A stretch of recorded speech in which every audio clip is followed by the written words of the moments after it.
Amigos, ¿cómo están? Ya es lunes 1 de noviembre del año 2010 y el día de hoy tendremos un especial del Día de Muertos donde hablaremos, entre otras cosas, de tanatología. Así es, y también les vamos a hablar sobre la Feria del Alfeñique y sobre la tradición del Día de Muertos. Sean todos ustedes bienvenidos, esto es Valores Familia.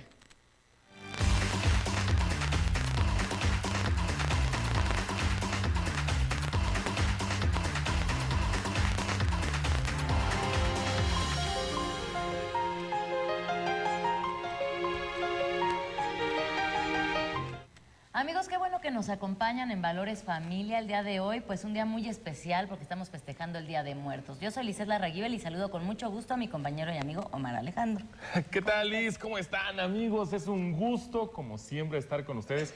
Liz, yo no puedo dejar de saludar y de dar las gracias a todos los que nos hablaron el programa pasado, que fue el 4º aniversario de Valores Familia. Muchísimas gracias. Ya no tuvimos el tiempo para dar las gracias. Exactamente, todavía siguen entrando muchísimas llamadas. Muchísimas gracias, en serio, por compartir con nosotros ese momento tan alegre, de tanta felicidad. Muchas gracias, ya que sin ustedes este programa, pues, no se hace. Así es, y el día de hoy estamos muy agradecidos también porque nos encontramos en el Museo de Culturas Populares, que es parte del Centro Cultural Mexiquense. La verdad, muy bonito el museo. Maravilloso. Tienen una exposición ahorita, Increíble. obviamente, con el motivo de Día de Muertos. Tenemos atrás, bueno, pues una ofrenda, que ya más adelante estaremos hablando de cuál es la tradición de estas ofrendas, que todavía se sigue en muchos lugares de nuestro país, Fíjate, sobre Liz, todo en el Estado de México. 3000 años tiene la tradición del Día de Muertos en México. Digo, por supuesto, se ha ido modificando muchísimo.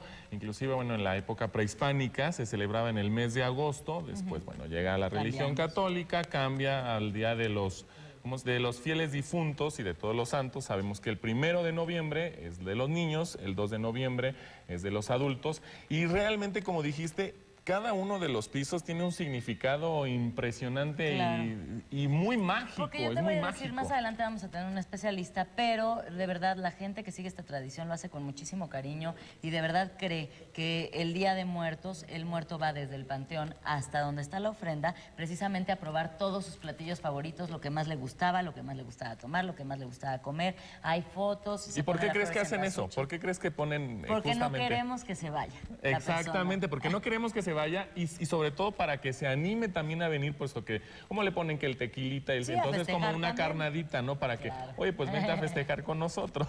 Sí, una carnada, exactamente. ¿Tú pones ofrenda, Liz? No, no pongo ofrenda, pero sí, por ejemplo, he visitado muchísimos poblados que tienen esta tradición y es muy bonito porque todos los habitantes pues siguen esta tradición y de verdad el Caminito de las Flores va del panteón hasta su casa. Pero más adelante vamos a tener esto ya de lleno. Así es, Liz.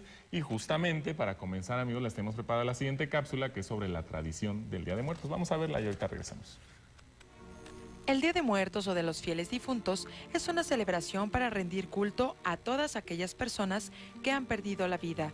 Actualmente, en nuestro país, la manera de recordar y recibir la visita de las almas de los muertos se hace a través de una ofrenda, la cual se monta con alimentos típicos de cada región, o bien con productos que eran del agrado de los difuntos. Sin embargo, nuestros antepasados no solían recibir a los muertos de esta manera, puesto que acostumbraban otros rituales. Tal es el caso de las ofrendas prehispánicas, que consistían en ofrecer dones a través de la sangre humana que se obtenía de los sacrificios gladiatorios, de sangre de animales, especialmente de aves, suculentas frutas y alimentos, riquezas como joyas de oro, plata y pedrería, así como bellísimas danzas acompañadas de cantos y plegarias que se alternaban con ritos y ceremonias. Dichas ofrendas eran montadas en los templos, pero para que en los hogares no faltaran bastimentos, se ofrendaban en las casas toda clase de manjares que después de ofrecerlos se incineraban y se enterraban en el centro de los patios.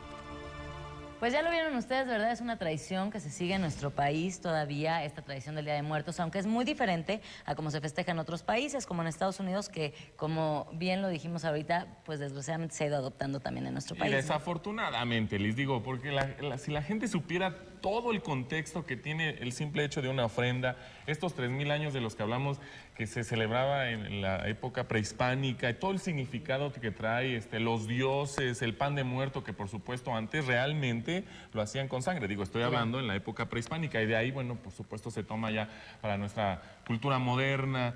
En fin, es maravilloso y es maravillosa la visión que tienen los mexicanos sobre la muerte, porque no en cualquier parte del mundo, exactamente. Claro, nosotros como que nos burlamos de la muerte, pues teniendo también las catrinas y todo. Hay muchos lugares donde se hacen exposiciones de catrinas y hay de todos los tipos. Hay una palabra que me dio mucha risa porque venía en un texto sobre la tradición del Día de Muertos, que se convive con tus familiares muertos, ¿no?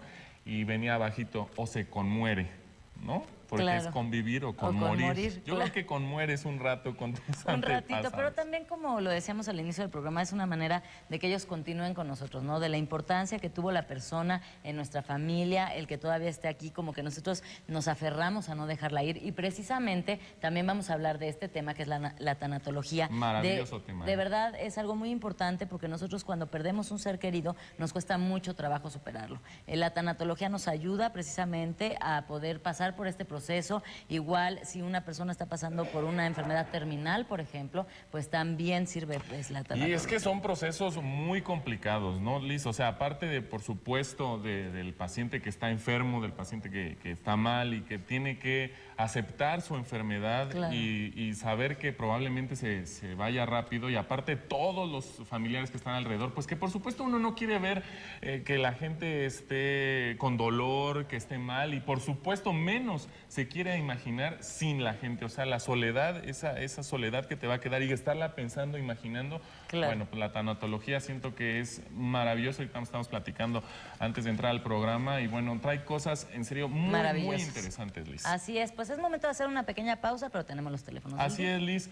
Para todos los que quieran informarse sobre los programas y servicios que ofrecemos aquí en el DIF Estado de México, se pueden comunicar de 9 de la mañana a 6 de la tarde al 217-3900. También hay una helada sin costo, Liz, que es el 01800-0034-3336. Así es, pues vamos a hacer una pequeña pausa, pero regresamos a estos Valores Familia.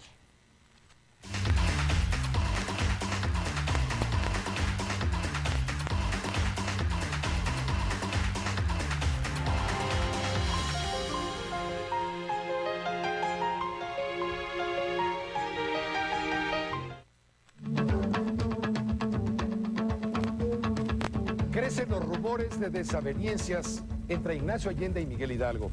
Este sábado trascendió que el cura de Dolores se negó a ayudar al militar insurgente a recuperar Guanajuato.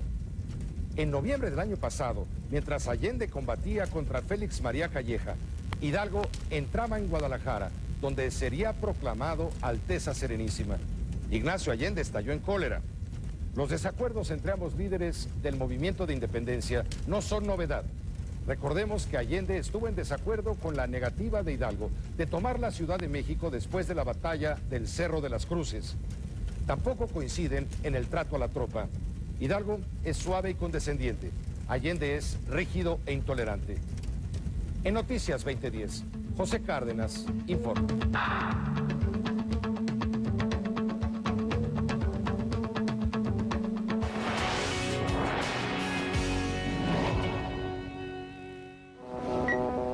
Cuando acudas a un cajero automático, observa a tu alrededor. Mantente atento. No aceptes ayuda de desconocidos y nunca exhibas el dinero que retiraste. Cuídate a ti mismo. Sistema de Radio y Televisión Mexiquense y México Unido contra la Delincuencia. José Alejandro Navarro Méndez, menor de edad que se extravió en la delegación Cuauhtémoc, México, Distrito Federal, el 20 de octubre de 2010.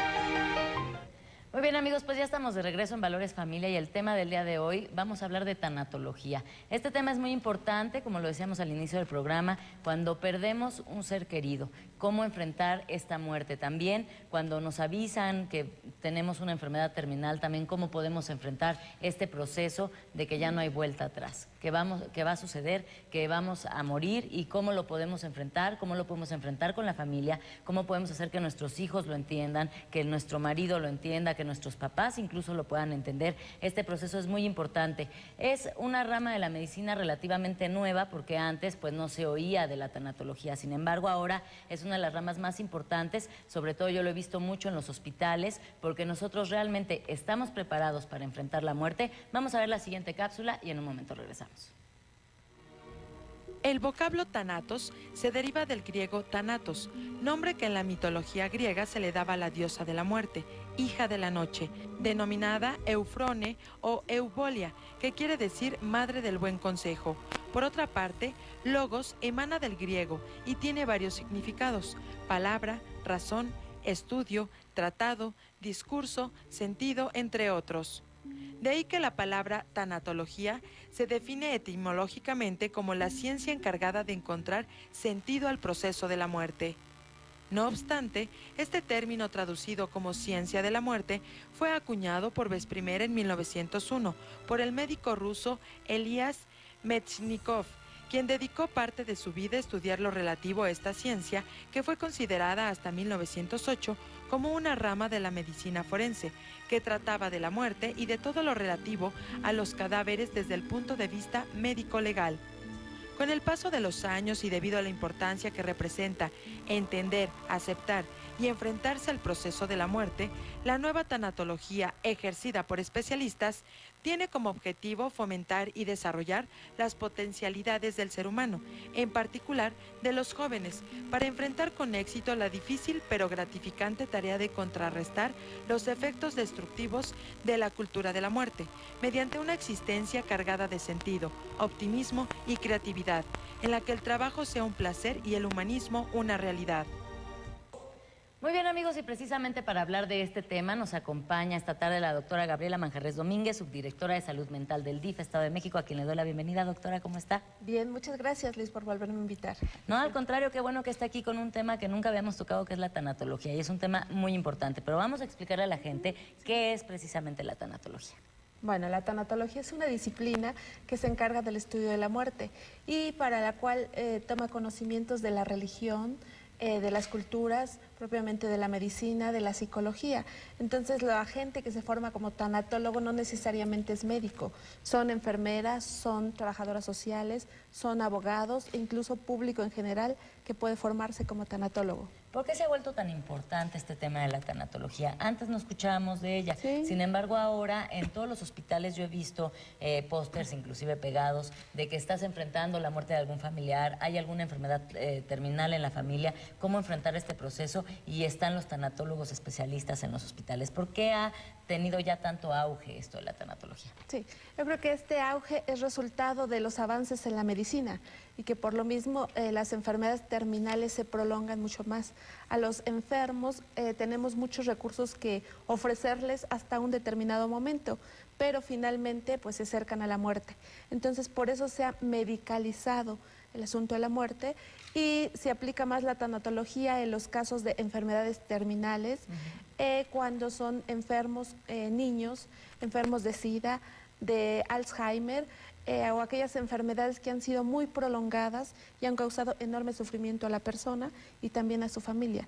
Entonces el acercamiento desde el punto de vista tanatológico es para buscar la mejor calidad de vida en el enfermo y además el ver cómo la familia lo está enfrentando para que esta situación sea lo menos dolorosa posible, no decir lo más fácil porque eso es muy difícil, claro, pero lo más aceptable posible. Pero ¿cómo se logra esto? Porque yo creo que en el momento en que tenemos un enfermo terminal en una cama, en un hospital, y de repente ya sabemos que va a llegar el momento, ¿cómo podemos nosotros realmente enfrentar esto, psicológicamente hablando, con la ayuda de la tanatología, ¿no? Porque a lo mejor es muy fácil decirle a la gente que va a ser para ellos más, pues sí es más fácil el proceso, ¿no? Pero ¿cómo podemos convencerlos de ello? Mira, se trata de entablar una relación íntima y profunda con los familiares y también con el enfermo, en el cual los tanatólogos tienen el enfoque o las fases del duelo. El duelo tiene ciertas fases que se han descrito para fines de educación, para fines de enseñanza, que son negación, ira, negociación, finalmente depresión y elaboración. ¿Qué quiere decir? Estas fases se pueden dar de esta manera o alternadamente. Entonces se trata de entrevistar a los pacientes a las familiares y ubicar cómo está viviendo esa situación. Obviamente, la primera respuesta ante la noticia de una muerte o de una enfermedad terminal es la negación, es decir, así No como está que pasando. no puede ser, no puede ser. Y eso lleva un tiempo. Después de eso viene un proceso de enojo, de ira contra la vida, contra los médicos, contra el hospital, a veces quizá contra Dios, de por qué permitió esta situación. Claro, sobre todo cuando es un proceso con niños chiquitos y no con una persona que ha vivido a lo mejor una vida plena, ¿no? Y que ya es una persona de edad. Exactamente, entonces las muertes con niños pequeños o con adolescentes son como de las más difíciles de aceptar, precisamente por todo el futuro que se imaginaba para ellos y que al final no va a pasar, ¿no? Claro. Finalmente hay otra etapa de negociación en donde se trata de que los familiares o el mismo enfermo vean como cierta ganancia. A lo mejor pasó esto, pero ¿qué se está dando a cambio? Esto tiende a mejorar un poco esa situación, la negociación. Después viene ya un periodo de depresión cuando eso se ve como inevitable. Todo el organismo contribuye como a bajar sus defensas, no estar tan alerta, sino simplemente así como a la espera, ¿sí? Para que esta situación sea menos dolorosa. Y al final viene un periodo de elaboración, que quiere decir que la vida vuelve a ser normal. Acepto esta situación, pasó la pérdida de mi salud o la pérdida del familiar y la vida vuelve a ser normal. Entonces, los tanatólogos al platicar con el paciente o con el familiar ubican en qué fase del duelo está y se trata de ayudar a continuar con ese duelo hasta la elaboración, porque hay personas que se estancan en la negación. Y mucho tiempo, ¿eh? Mucho tiempo, que incluso eso puede precipitar la muerte, porque alguien que le dice, ¿sabe qué? Usted tiene un cáncer y necesita tal tratamiento. No puede ser y yo no voy a ningún tratamiento. Se estanca ahí y entonces la muerte se acelera. Cuando a lo mejor sí tenía una esperanza de vida y el paciente no lo acepta, ¿no? Podía prolongarla, no sé, 2 años, 5 años o 10 años.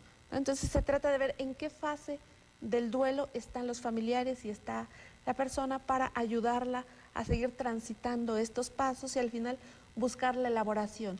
Es decir, que vuelva a tener una vida lo más normal posible, volver a disfrutar de la vida y a seguir con los planes a futuro. Claro. ¿Cuánto tiempo sería lo normal en que fallece una persona cercana a nosotros y que nosotros lleguemos a este proceso de la elaboración? ¿Cuánto tiempo sería lo normal? Y después de cuánto tiempo ya tenemos que empezar a preocuparnos por la depresión de la persona que está viva y que sin embargo no puede aceptar esta muerte, ¿no? Sí.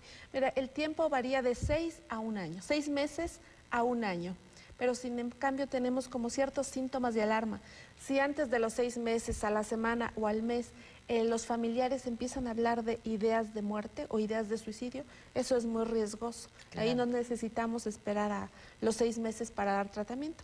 Pero en nuestro medio se acepta que de 6 meses a 1 año es el periodo de duelo, que finalmente termina con el primer aniversario, donde con todos los preparativos de una misa o lo que acostumbren según su cultura, se vuelve a revivir esta situación del duelo, del dolor, pero terminando ese año, así como que todo empieza a estar nuevamente tranquilo y esperamos que la persona vuelva a su funcionalidad habitual y a su estilo de vida habitual, es más, que sustituya los afectos que tenía hacia la persona que ya se fue y los dirija, pues no sé si fue un hijo, hacia sus otros hijos. Hacia otros hijos, porque esto es a muy lo mejor otra importante. pareja, o no sé, dependiendo Claro. de la situación. Yo creo que aquí podemos hacer un paréntesis porque sí hay una situación muy importante en este tipo de casos, ¿no? Cuando fallece un hijo, que normalmente todos los papás pues no están preparados para sobrevivirle a un hijo, ¿no? Desgraciadamente sucede y se empieza a descuidar el resto de la familia.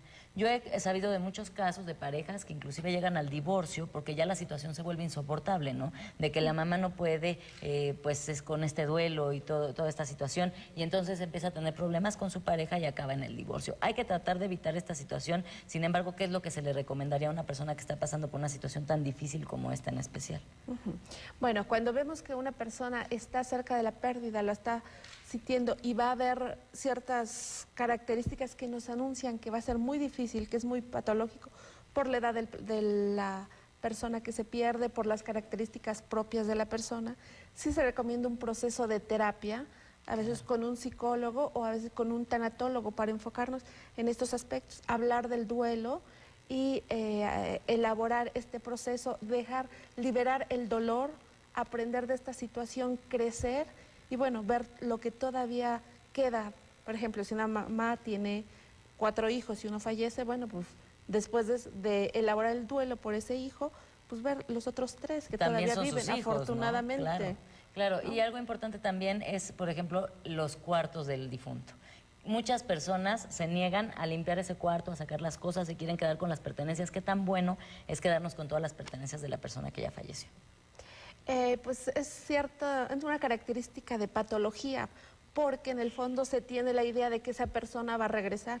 Y así como, ¿para qué lo muevo si a lo mejor, si regresa? Claro. En medio año, en un año, no sé, y qué tal. ¿Cómo voy a regalar sus perfumes? ¿Y qué ropa se va a poner? ¿Y qué zapatos? ¿No? Entonces, realmente el empezar a limpiar, regalar esta ropa, además es un proceso sano y nos habla de que la familia está aceptando el duelo.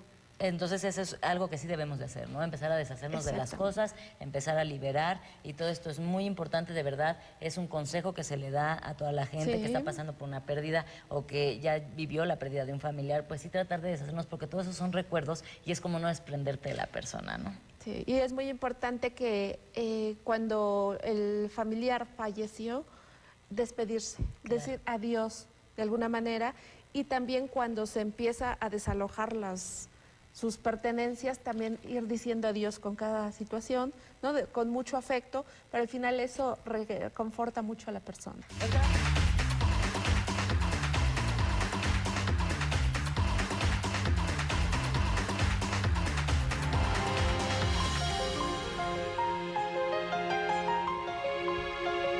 Esfera Pública, un canal de comunicación entre la sociedad y las autoridades que la representan. Hola, ¿qué tal? Muy buenas noches, me da mucho gusto saludarlos. Una ayuda para hacer valer los derechos de quien más lo necesita. Esfera Pública, jueves, 20 horas.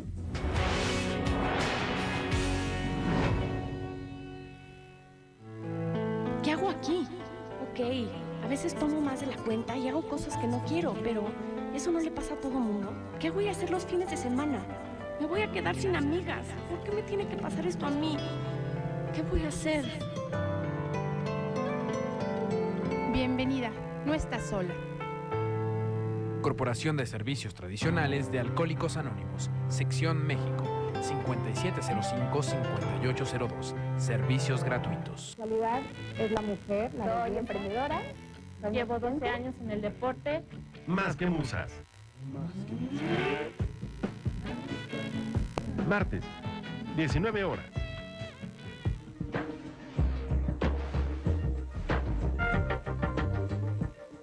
Buenas noches, bienvenidos a Va en Serio.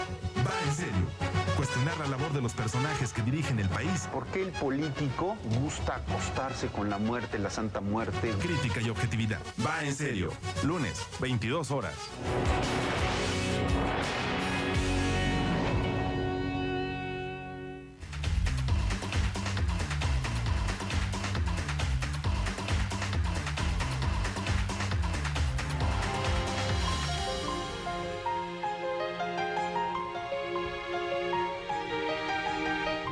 Amigos, qué bueno que continúan con nosotros en este espacio de comunicación del DIF Estado de México. El día de hoy tenemos un tema muy interesante, que es el de tanatología, y también estamos hablando sobre la tradición del Día de Muertos. Pero como les mencioné al principio del programa, les hicimos una cápsula sobre la Feria del Alfeñique. Es una feria muy tradicional aquí en Toluca, se hace en el centro, ahí en los portales, bueno, que todos los conocemos, por supuesto.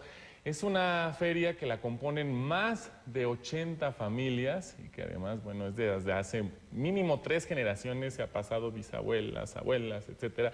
Y pues justamente es esta preparación de los dulces, se hacen muchos puestos, es una tradición de tantas que tenemos aquí en el Estado de México maravillosas. Así que vamos a ver la siguiente cápsula y ahorita regresamos. Un sinfín de aromas, sabores y colores se entremezclan en la Feria del Alfeñique, la feria más tradicional de la ciudad de Toluca, en donde se expenden dulces, galletas, frutos y diversos productos para deleitar a vivos y muertos. Vendo alfeñique, vendo chocolate, vendo dulce tradicional, vendo dulce de leche, vendo tejocotes, higos, duraznos, paletas de gomita, botellitas con mielecita, o sea, toda clase de dulce. Y es que la Feria del Alfeñique es una tradición tanto familiar, cultural, que ha pasado de generación en generación, dejando bellos y gratos recuerdos a quienes han sido partícipes de ella. Yo nací aquí en la ciudad de Toluca, exactamente aquí en Los Portales. Mi abuelita duró vendiendo aquí en este mismo lugar 50 años, mi tía abuela 50 y yo llevo 40. En la cocina de su casa, Marta, su esposo e hijos elaboran los dulces y todos los productos que ponen a la venta desde el mes de octubre, pero más allá de considerar su labor como un negocio, lo aprecian como un motivo de unión familiar y de conservación de una bella artesanía para deleitar el paladar. Empezamos a preparar ciertos dulces desde el mes de mayo y toda la fruta tradicional curtida desde cuando es la época.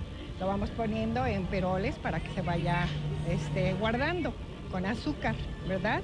Y principalmente lo que se va haciendo es desde mayo el dulce que es el alfeñique. Pero muchos de ustedes se preguntarán por qué se le llama la Feria del Alfeñique, pues porque inicialmente lo que más se vendía era precisamente el dulce elaborado con alfeñique. El alfeñique se prepara con azúcar glass, clara de huevo, jugo de limón y chaucle.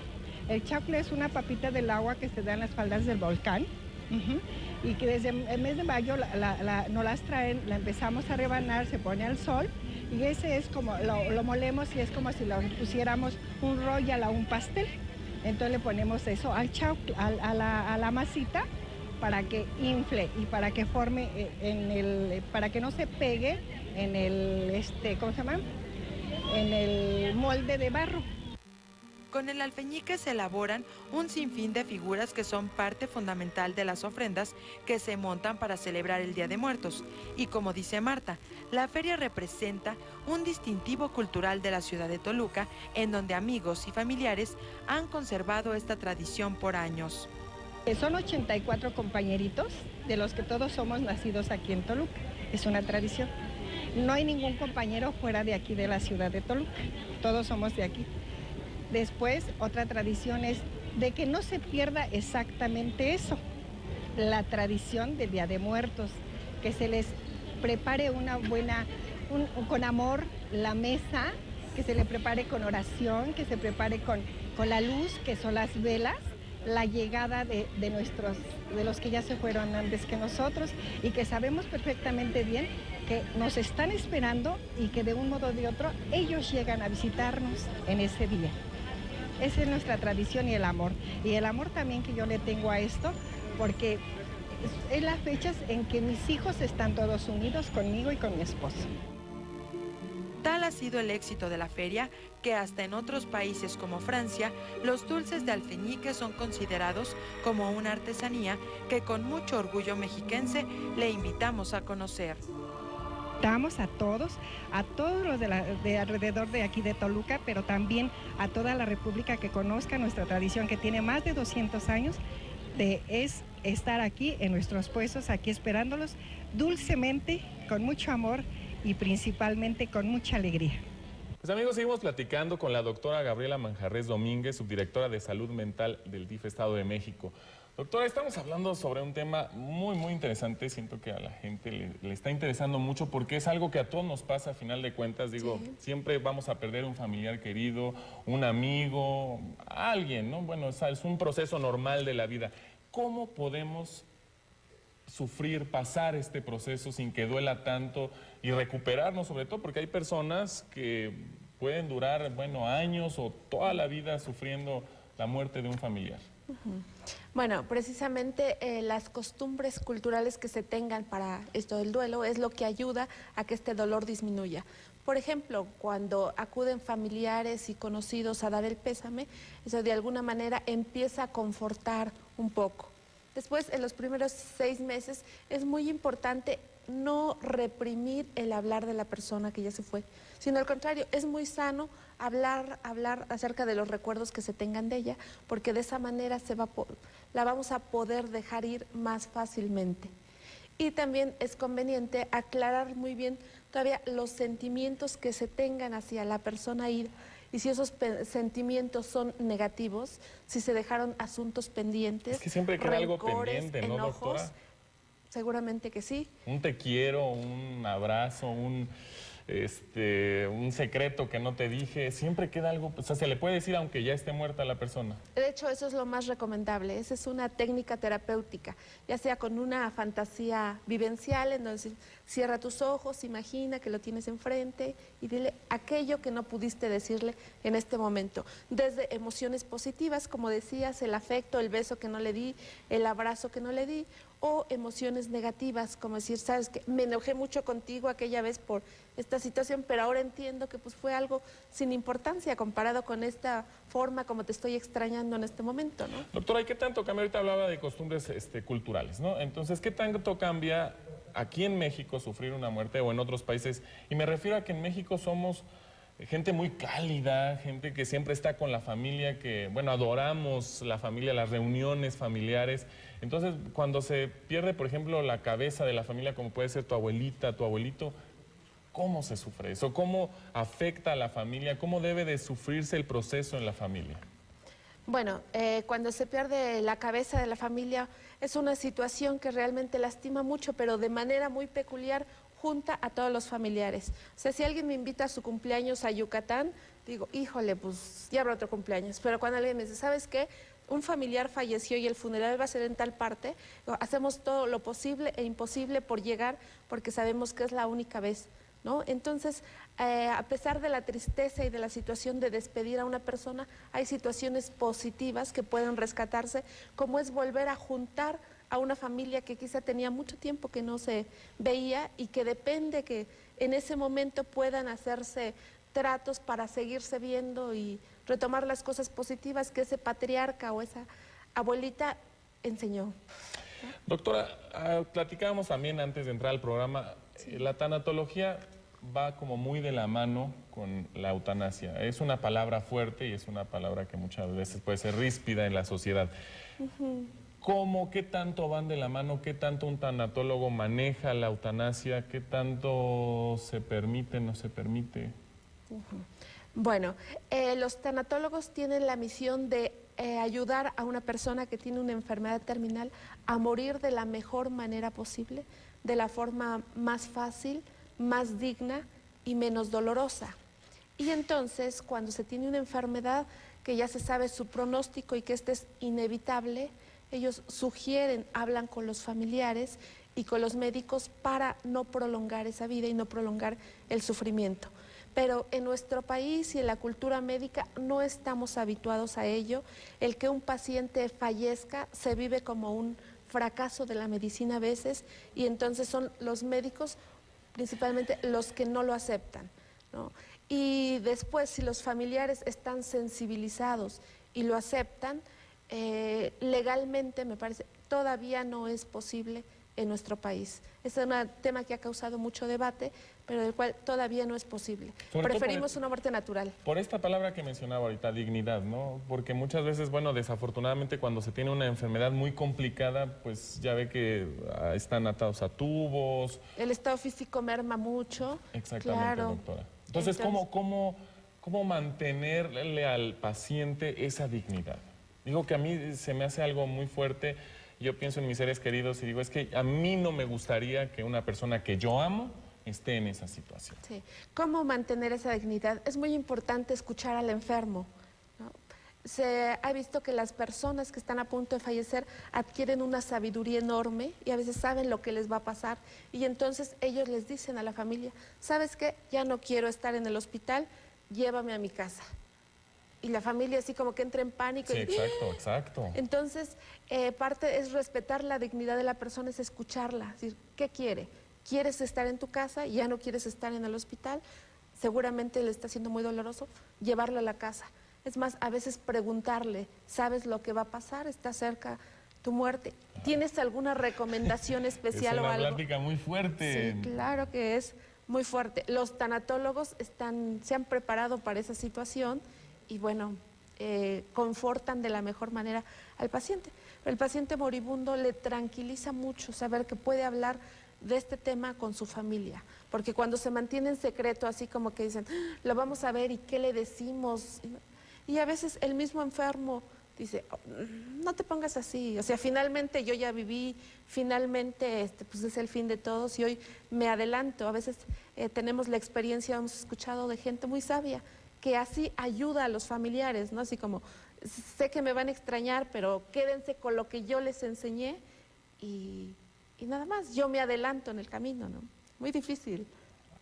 Doctora, digo, yo que ahorita no estoy viviendo eso, digo, lo he vivido por supuesto con mi abuelita, mi abuelito, etcétera, pero nada más de escucharla y es una impresión muy fuerte. Un tanatólogo es alguien multidisciplinario, ¿no? Sí, es decir, sí, tiene sí. que saber tanto de medicina, como de derecho, como de religiones, ¿no? Porque un tanatólogo también maneja mucho todo lo que es la parte religiosa de las personas. Es decir, un tanatólogo, por ejemplo, les dice, bueno, pues te vas a ir al cielo, etcétera, o dependiendo de la religión del paciente o de la religión del tanatólogo, ¿cómo se maneja esa parte? Bueno, el tanatólogo, su idea es que ayude a la persona a morir de la mejor forma posible, pero no inculcando los valores propios del tanatólogo, sino respetando los valores del paciente y de su familia. Entonces, si es un paciente que será de una religión budista, pues yo no le voy a hablar de un cielo como lo percibimos los católicos. Claro. ¿Verdad? Sino a lo mejor me intereso en informar un poco acerca de cómo viven la muerte los musulmanes o los de otra religión o los testigos de Jehová, para en base a eso tener una enfocarlo visión y ayudarlo. muy amplia, ¿no? Sí, muy amplia, de las diferentes costumbres, diferentes culturas. Por eso se recomienda que atienda, el tanatólogo que atienda sea lo más parecido culturalmente a la persona, ¿no? Porque ya vas a ver cómo está la situación.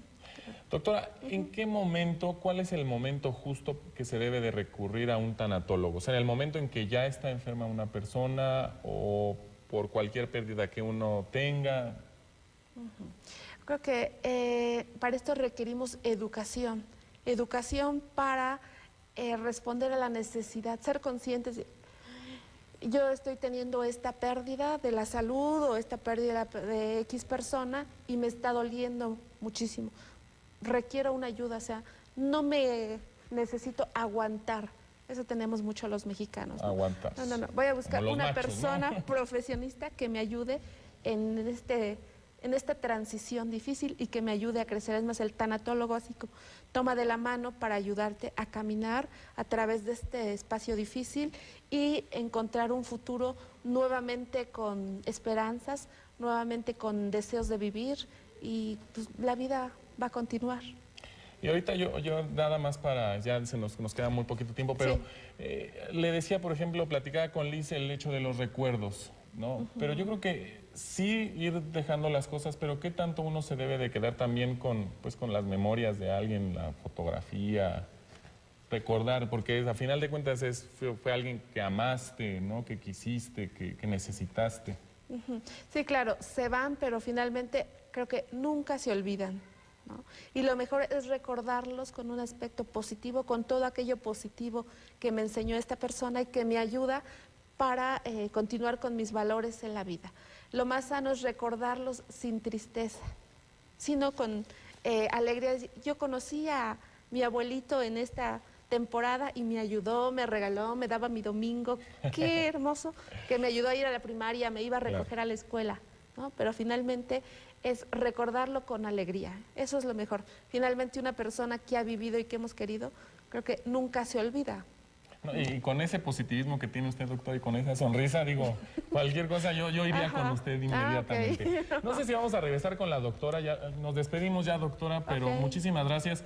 En el DIF Estado de México uno puede recurrir a este tipo de terapias, de tanatología. Sí, puede acercarse para una valoración y para ubicar en qué estado del duelo está, y habitualmente se trata de una psicoterapia breve, de pocas sesiones, habitualmente de 5 a 10 sesiones. ¿Algún teléfono, doctora? Sí, el teléfono de la Clínica de Salud Mental, Ramón de la Fuente, el 217-2833. Perfecto. Doctora, en serio, muchísimas gracias. Un tema muy interesante. Creo que todos los que estuvimos escuchándola, nos sirvió muchísimo y digo, creo que todos debemos ir a recurrir a este tipo de terapias. Muchas gracias, doctora. Gracias. Amigos, vamos a una pausa y ahorita regresamos. Esto es Valores Familia.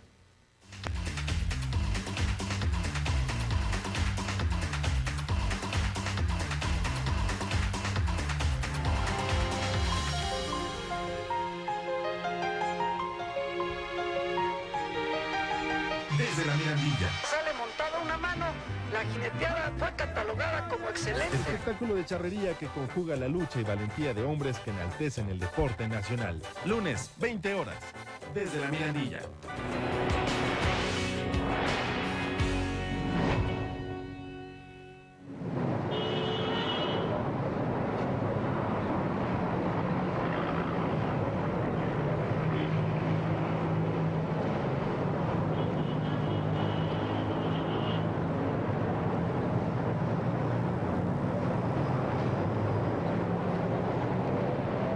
Aquí y ahora.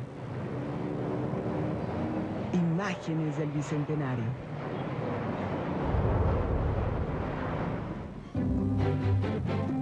Hay artistas que han hecho de su vida una obra de arte.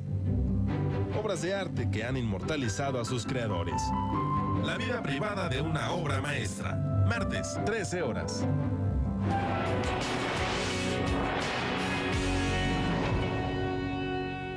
Un programa de revista en el que encontrarás tips Sigan con nosotros porque más adelante para tener un buen día. le da un giro Salud, completamente. belleza, cultura, esto y mucho más, Este Levanta. Lunes, martes, miércoles y viernes, 8 horas.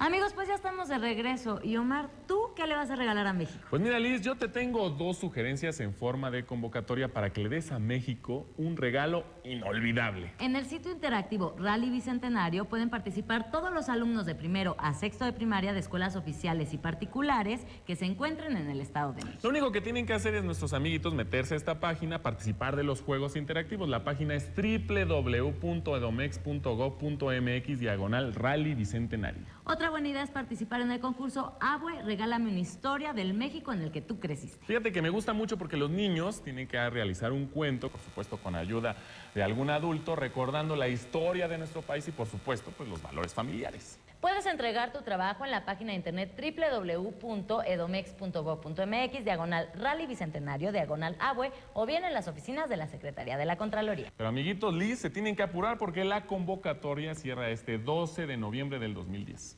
¿Y tú qué le vas a regalar a México? Y continuando con nuestro programa de Valores Familia, otro de los temas que vamos a tocar el día de hoy son las ofrendas y todas las tradiciones que se utilizan en este Día de Muertos. Y nos acompaña Graciela Adalid Moreno, supervisora del Museo de Culturas Populares, a quien le doy la bienvenida. ¿Cómo estás, Graciela?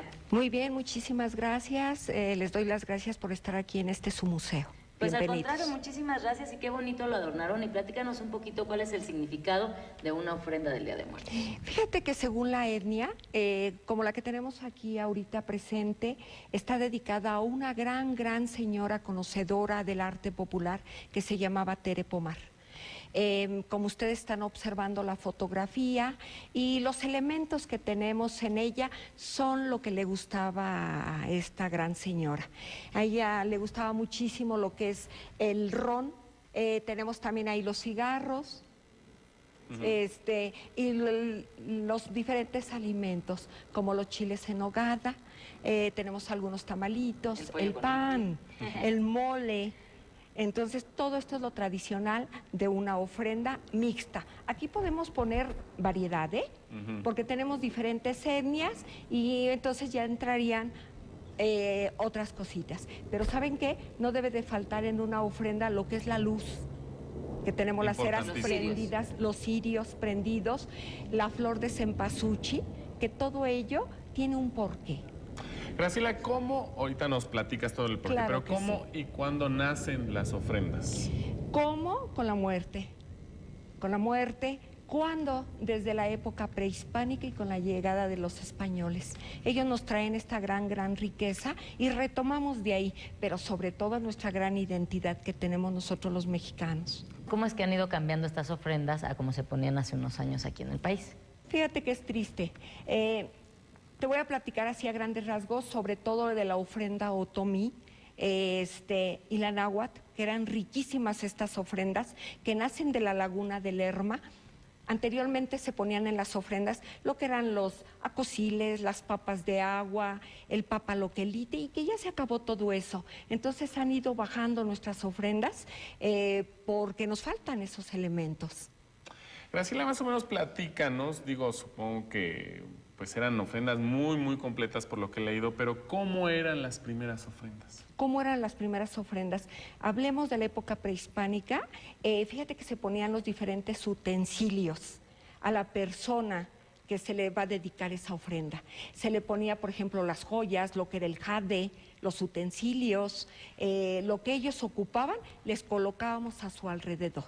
¿Por qué, por ejemplo, tienen que ir elementos como el copal, la flor de cempasúchil, tienen que ir en esta ofrenda? ¿Por qué estos elementos? Fíjate que todos estos elementos son muy necesarios en cualquiera de nuestras ofrendas porque tienen olor, tienen sabor, tienen color. Tienen todo, ¿no?, esto para importante. Atraer a los muertos. Así es. La flor de cempasúchil es su color, el color amarillo, y que llevan ese camino para que lleguen las almas a oler, a comer lo que se les está ofreciendo a nuestros muertos. La cera es la guía, bueno, la cera prendida, perdón, es la guía para nuestras almas. El agua también es muy importante porque se dice que llegan con sed. Llegan inmediatamente a beber un poco de agua. La sal, también la sal no debe de faltar en una ofrenda porque es lo que nos dan cuando nos bautizan. Entonces, de ahí son unos elementos muy importantes que deben de estar en nuestras ofrendas. Graciela, pero ¿qué distingue a las ofrendas mexiquenses? Mexiquenses, fíjate que, por ejemplo, yo anteriormente soy de Toluca, pero nosotros no llevábamos como que esa identidad, esa orden de poner una ofrenda. Entonces nos decían, es que tus difuntos van a llegar y no va a haber que les ofrezcas. Entonces, como que en Toluca nada más colocamos un pan, una cera y como que la dejas así media olvidadita. Y en los diferentes municipios lo hacemos con un gran gusto, bueno, se hace con un gran gusto, que yo ya lo retomé, ahora ya lo hago, con un gran gusto, en espera de que vengan nuestros difuntos.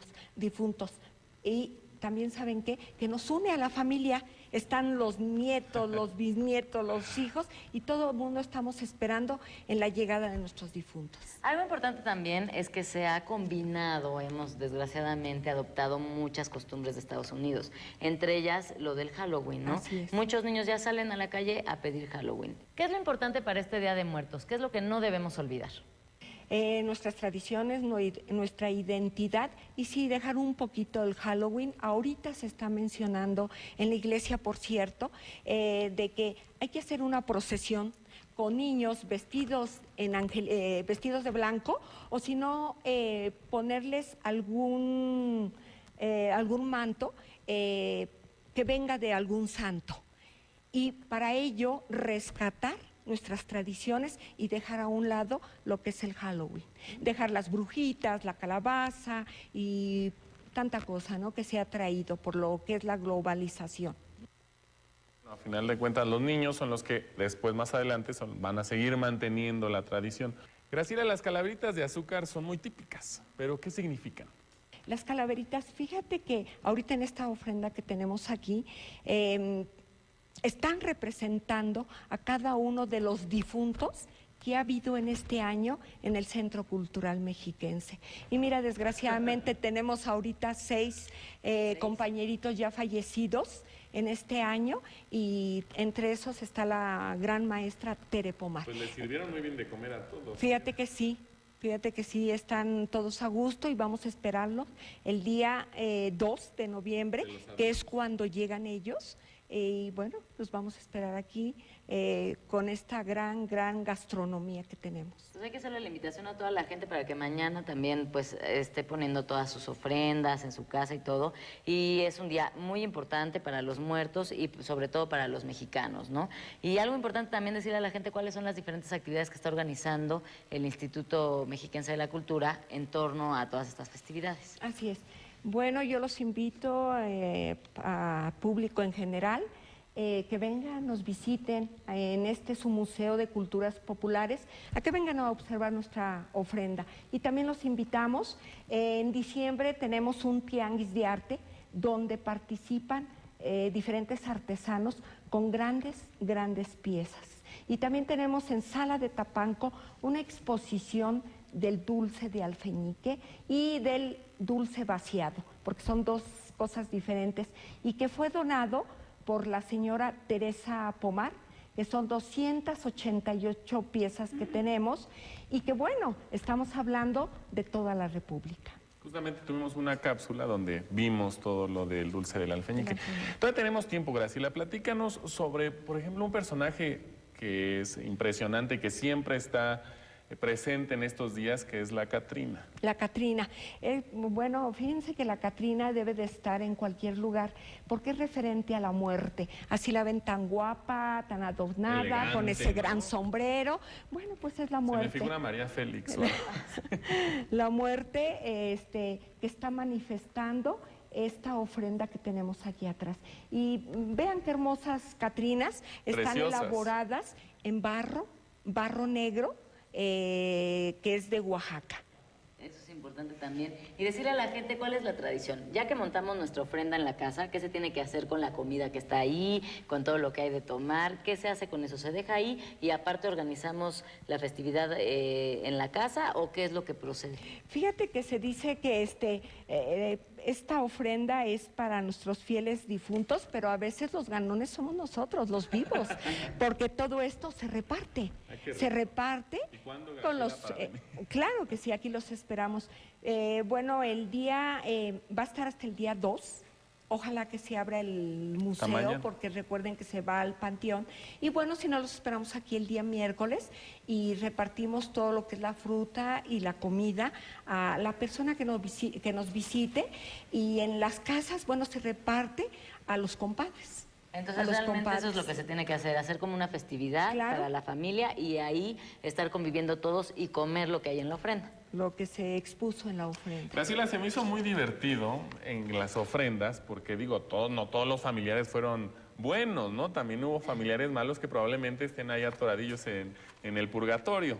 Pero entonces en las ofrendas se tiene que poner un cuadrito del purgatorio para ayudar como que a salir a esas almas, ¿no? Y que se les ayude, y una cruz con ceniza de madera. Ajá, una ayudadita. Fíjate que sí, se dice que cuando muere la persona llega al purgatorio y hay que rezar sobre todo los rosarios para que puedan, ¿no? Para que puedan salir de ahí. Y por eso se coloca ese cuadrito que estás mencionando con una oración, bueno, pues para echarles una empujadita, como lo acabas de decir. Para que se vayan al sí, cielo. Claro que sí. Graciela, pues muchísimas gracias por haber estado con nosotros y de verdad muy interesante todo esto de la celebración, que esta es la verdadera tradición mexicana, ¿no? Así es. Muchísimas gracias. A sus órdenes, bienvenidos. Pues Liz, realmente es algo muy bonito que no se debe de perder, amigos. Así es, hay que de verdad hacerlo año con año y con mucha fe y con mucha devoción. Y por supuesto, pues ya nos despedimos porque ya se nos terminó el tiempo. Muchísimas gracias por habernos recibido en este museo tan bonito y con toda esta exposición que tienen las Catrinas. No se las pierdan, vengan el día de mañana para que vean